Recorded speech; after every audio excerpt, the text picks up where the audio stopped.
தயவு திரு ராம பாண்டங்கை அவர்கள் வந்து செஷன் நடத்த போகிறாங்க. ஏற்கனவே சொல்லியிருக்க காலையிலே சொன்னோம், கம்ப்ளீட்டாக வந்து ஒரு கான்வர்சேஷன் டைப் தான். உங்களுக்கு ஏற்கனவே என்ன தெரியுமோ அதை ஷேர் பண்ணிக்க போகிறீங்க அவரோட. உங்களுக்குரிய கருத்து என்ன இருக்குது, உங்களுக்கு என்ன சந்தேகங்கள் இருக்குது, அந்த மாதிரி ஒரு சந்தேகம் தெளிதல் அப்படிங்கிற செஷன் மாதிரி வச்சுக்கலாம். இல்லை நம்ம உங்களுக்கு என்ன செய்தி வேணும் அப்படின்னு சொன்னீங்கன்னா ஐயா சொல்லுவாங்க. அந்த மாதிரி ஒரு செஷன்.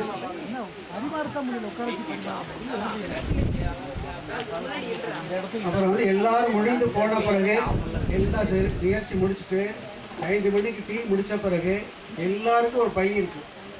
பைக்கில் ஒரு 5 புத்தகங்கள் போட்டு எல்லாருக்கும் ஒரு பை கொடுக்குறோம். தயவுசெய்து மறந்துடாமல் இருந்து எல்லாம் வாங்கிட்டு போயிருங்க. நெல்லிக்காய் இருக்கா? நெல்லிக்காய் எல்லாருக்கும் நெல்லிக்காய் பாக்கெட் போட்டு வச்சுருக்காங்க. எல்லா மாணவருக்கும் எல்லாம் வந்து எல்லாத்துக்குமே ஒரு பாக்கெட் ஒரு பையில் 5 புத்தகங்கள் நெல்லிக்காய் போட்டு எல்லாத்தையும் வச்சுருக்காங்க.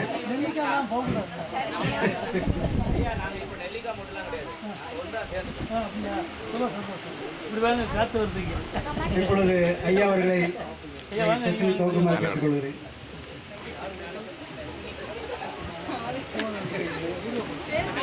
திருச்சிற்றம்பலம்.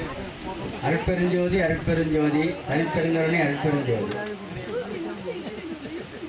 பெருமதிப்பிற்குரிய எங்களுடைய வித்யானந்தம் ஐயா அவர்களே, அன்பு அண்ணன் படப்ப பாலகிருஷ்ணன் அவர்களே, மதிப்பிற்குரிய எங்களுடைய ஆத்மநாதன் ஐயா அவர்களே, ராமானுஜம் ஐயா அவர்களே, எங்களுடைய நல்ல தலைமை ஆசிரியர் சந்திரன் சார் அவர்களே, எங்களுடைய அன்பிற்கினிய நம்முடைய சுதர்சனம் ஐயா அவர்களே, எங்கள் பாசத்துக்குரிய சாய் கணேஷ் அவர்களே, தங்கை சுகன்யா அவர்களே, மற்றவங்க அங்கே வந்துருக்கக்கூடிய பூங்குன்றன் தொடக்கப்பள்ளி, அது என்ன பதிமப்பள்ளிங்களா,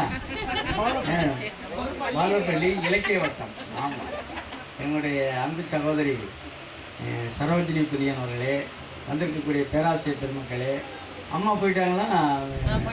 சரி மகிழ்ச்சி. அம்மா அவர்களே மற்றும் கல்லூரி தங்கைகளே, உங்கள் அத்தனை பேருக்கும் ராஜேந்திரன் ஐயா, எங்களுடைய ராமலிங்கம் ஐயா, எல்லோருக்கும் எங்களுடைய அன்பு கலந்த வணக்கங்கள். இங்கே தலைவர் ஐயா, ஆமாம் எல்லாரையும் சொல்லணும். எங்கள் அம்மா எங்கள் எம்இஎம் துறைத் தலைவர். மகிழ்ச்சி மகிழ்ச்சி. எல்லாருக்கும் வணக்கம்.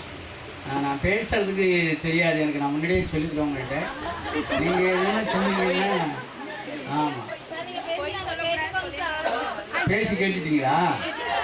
அப்போ உங்களுக்குள்ளே நீங்கள் பேசிக்கலாமா? அப்போது நான் சொன்னது நீங்கள் பேசிட்டீங்கன்னா சரியாக போயிடுமா? இல்லை இப்போ எதுன்னு கேட்குறீங்களா? நான் தனியாக பேசணுன்னா அந்த அளவுக்கு பேச மாட்டேன். இப்போ அண்ணன்லாம் ஆழங்கால் பட்டவங்க, நல்லா பேசுவாங்க, அவங்களே பேசி. நம்ம சுதர்சனம் ஐயா பேசுனா அவ்வளோ அந்த மாதிரிலாம் எனக்கு பேச வராது. அதனால் நீங்கள் இதுக்கு எதுன்னு பேச ஆரம்பிச்சு விட்டீங்கன்னா நான் பேசுவேன். நீங்கள் எதுன்னு கேள்வி கேட்டால் வள்ளலாரை பற்றி எதுன்னு உங்களுக்கு ஐயம் இருந்தால் கேட்கலாம்.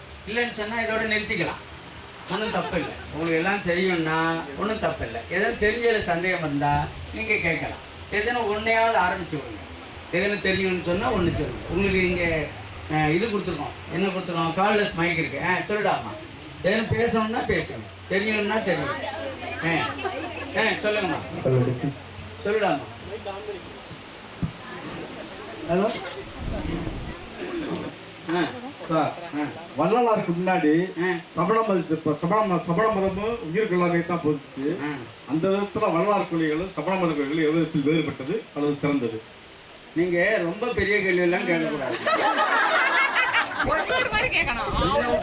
நானும் தான் பிள்ளைங்களை கேட்க சொன்னேன். ஒண்ணு எனக்கு தெரிஞ்ச கேள்வியா கேட்கணும்.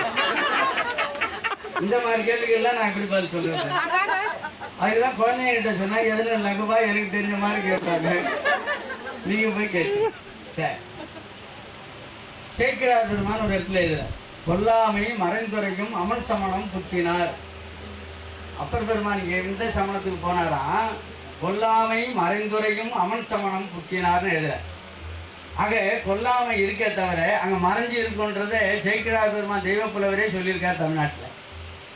ஆக கொல்லாமை மறையாமல் இருக்கிற ஒன்று சன்மார்க்கம், மறைஞ்சி இருக்கிறது சமணம்னு சேக்கிழார் வழியாக நம்ம எடுத்துக்கலாம்னு தோணுது எனக்கு. ஆனால் வள்ளல் பெருமான் ஒவ்வொரு மார்க்கத்திலேருந்து ஒன்றை எடுத்து வச்சு தான் சமரச சன்மார்க்கம், சமரச வேத சன்மார்க்க சங்கம்னு தோற்றுவித்தாங்க. வேதம் ஒன்றுலேயும் இருக்குது.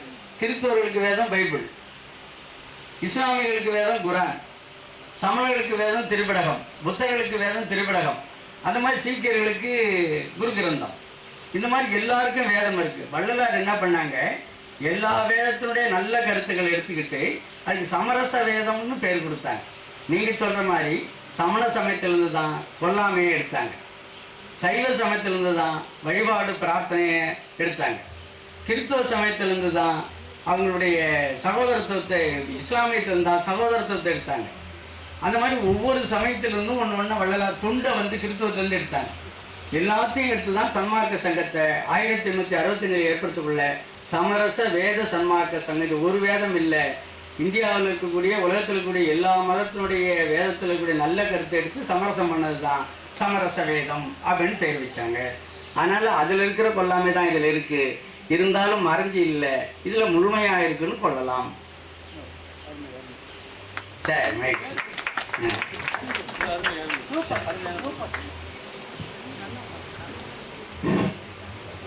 அந்த குழந்தை பேசுறேன்னு சொல்லுங்க.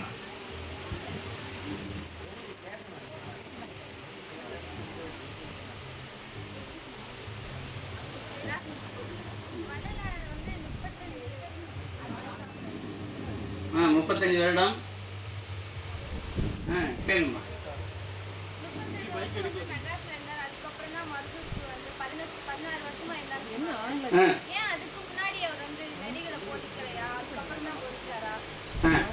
ஆமாம், வள்ளலார் தானே 35 ஆண்டு காலம் சன்மார்க்கத்தில் வாழ்ந்து பார்த்தாங்க.